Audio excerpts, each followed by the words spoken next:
And as Robert Louis Stevenson said, don't judge each day by the harvest you reap, but rather by the seeds you plant. And that's what knowledge is. That's what the learning process is you're learning something today that you may not even understand how it's going to be valuable. But one day, that piece of knowledge is going to come to your aid. One day, that thing that you learned is going to be something that you're going to lean on. One day, that thing that you've worked your ass off to understand better than anybody else in the world, it's going to help you change the world. You cannot win the war against the world if you can't win the war against your own mind. Where I got my work ethic from was the hours I had to spend learning this. When you sit down and you're not smart, and you have a disability, and you still want to be at the top of your class, I didn't want to just get by. When I realized that I can learn through hard work, and I can beat the valedictorian in school, but I got put in 10 hours more a day than he does. You know what kind of strength comes from that? When you're sitting down and that guy, that valedictorian studied for an hour, and you know, I caught you, and I am done. But I have the work ethic to catch you. Whatever you need to do it. Stop crying and just keep hustling. You're stronger than you think. You haven't discovered all that's in you. You'll never know how strong you really are until you face pressure that you've never faced.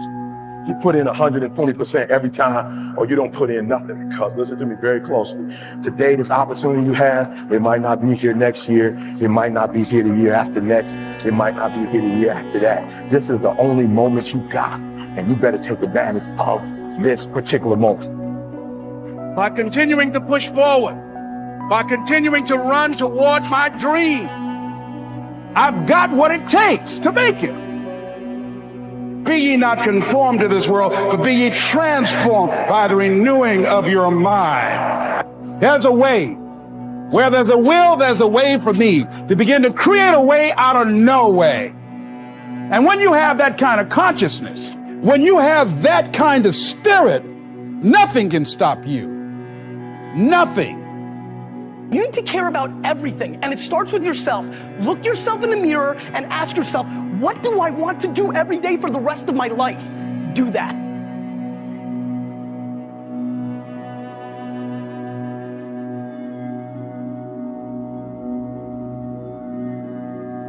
As Han Solo said, never tell me the odds. Never tell me what box I'm in. Never tell me what I'm up against. Never tell me about your limitations. Never tell me about my limitations. Because that, my friends, is what you have to break free from.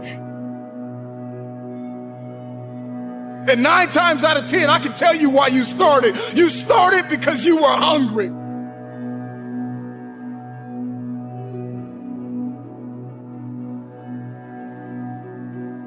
So many people float down the river of life without ever even putting their paddles in the water, just hoping and praying and dreaming and wishing that they're going to end up somewhere good. Guys, that's not how life works. You know, you have paddles in your boat. You just got to learn to use them. The first step in really empowering yourself, the first step in really going beyond what you thought is possible, is actually to stop judging other people, to stop looking at them and trying to put them in a box, because as you build boxes to put other people into, you inevitably put yourself into a box. I'm telling you, I've been thinking, I've been making calls. That's what I'm asking you to do. What fuels you? The reason why you're so lazy is not because you don't have the ability. You're so lazy because your dream's so small. The whole game's broken because everybody's too tied up into other people's opinions. I only care about my opinion of myself. And I care what my mom and wife and kids and the world think, just not as much as I care about the way I'm looking at myself. When you feel like throwing in the towel, when you feel like surrendering everything you worked for, remember why you started. Remember how you felt when you started. You were hungry. Someone right now, they're putting in that work.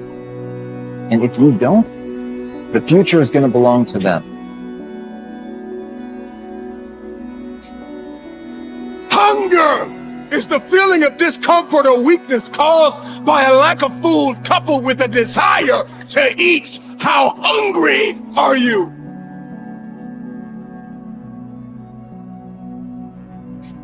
And here's the worst part about that, right? If you quit right now, if you stop, you're not at risk of embarrassment, you're not at risk of failure, but you're also not at risk of greatness.